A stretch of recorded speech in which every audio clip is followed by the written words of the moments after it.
আজ বলবো আমার বন্ধুর ব্যাপারে কিছু কথা। আমার বন্ধু জীবনে আজ পর্যন্ত কোনোদিন কারোর ব্যাপারে খারাপ ভাবেনি, কারণ ও ডিরেক্ট খারাপ কাজ করেছে। আমার পাড়াতে আমার বন্ধুকে সবাই একদিন বলেছিল যে বাবা তুই রোগা হয়ে যাচ্ছিস, কিছু খাওয়া দাওয়া কর। আমার বন্ধু তার পরের দিন পাড়ার সবার থেকে 10,000 টাকা করে খেয়ে পালিয়ে গেছে বিদেশ। আমার বন্ধু আয়নার সামনে দাঁড়িয়ে আমাকে একদিন ফোন করেছে, ফোন করে বলছে ভাই আমার বাঁ সাইডটা দেখতে ভালো লাগে কিন্তু ডান সাইডটা না।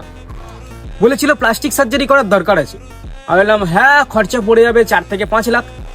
বলছে যদি বাড়ি থেকে প্লাস্টিক নিয়ে যাই তাহলে। এতদূর অব্দি চলো ঠিক আছে। আমি আমার বন্ধুকে বলেছিলাম তুই এত বুদ্ধি রাখিস কোথায়, কারণ সেটা আমাদের পাবলিক জানতে চায়। আমার বন্ধু বলেছিল তুই জানতে হলে সিকো অ্যাপ ডাউনলোড কর।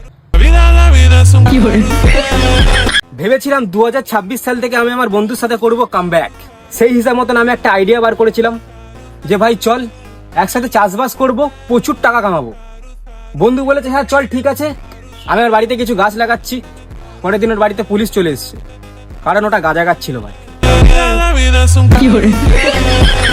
ও ভালো হোক কি খারাপ সে তো আমার বন্ধু।